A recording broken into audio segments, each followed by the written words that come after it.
నమస్తే అందరికీ, నేను మీ Sunitha Reddy. Welcome to Sunitha's world. ఈరోజు అందరికీ నచ్చే జున్ను తయారు చేయబోతున్నానండి.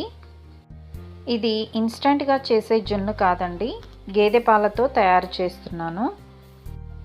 జున్ను తయారు చేయడం ఎవరికి తెలీదు, అందరికీ వచ్చు కదా అనుకుంటారేమో, కానీ కొంతమందికి తెలియకపోవచ్చు కూడా. ఈ వీడియో జున్ను తయారు చేయడం తెలియని వాళ్ళ కోసమేనండి, తెలిసిన వాళ్ళు స్కిప్ చేయొచ్చు. ఈరోజు ఊరి నుంచి జున్ను పాలు పంపించారండి. ఇవి 2 లీటర్లు ఉంటాయి. ఇప్పుడు ఒక గిన్నె తీసుకుని స్ట్రైనర్ సహాయంతో పాలన్నీ ఇలా వడపోసుకోవాలి. ఈ పాలు గేదె ఈనిన తర్వాత 2వ రోజు పాలండి. ఇవి స్వచ్ఛమైన పాలు కాబట్టి ఇందులో ప్రోటీన్ పర్సంటేజ్ ఎక్కువగా ఉంటుంది, ఆరోగ్యానికి కూడా మంచిది. ఇప్పుడు ఈ పాలను స్టవ్ మీద పెట్టి వేడి చేసుకోవాలి.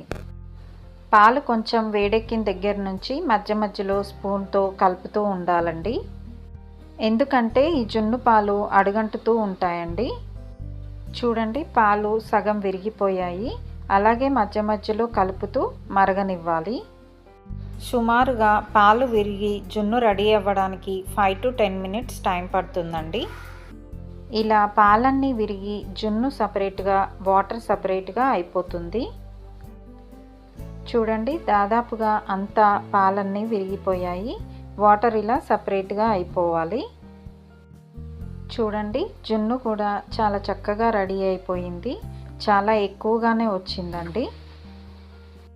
ఇప్పుడు ఒక స్ట్రైనర్ సహాయంతో వాటర్ని మొత్తం వడబోసుకొని జున్ను సపరేట్ చేసుకోవాలి. చూడండి, జున్ను ఎంత చక్కగా రెడీ అయిపోయిందో. పాలు కాచిన గిన్నెలోనే ఇప్పుడు ఈ జున్నంతా వేసుకొని మళ్ళీ ఒకసారి స్టవ్ మీద పెట్టుకోవాలి. ఈ జున్ను కొద్దిగా వాటర్ లాగా ఉంటే బాగుంటుందండి, కానీ ఆ వడబోసిన వాటరు కొద్దిగా స్మెల్లీగా ఉంటుంది కాబట్టి నేను 1 టీ గ్లాసు వేరే మిల్క్ వేసుకున్నానండి. ఇప్పుడు ఇది ఒక స్పూన్తో అంతా చిన్న చిన్న పలుకులుగా మ్యాష్ అయ్యేంత వరకు కలుపుతూ ఉండాలి. ఇందులో మన టేస్ట్కు తగినంతగా బెల్లం వేసుకొని అంతా కరిగేలా మ్యాష్ చేసుకుంటూ కలపాలండి.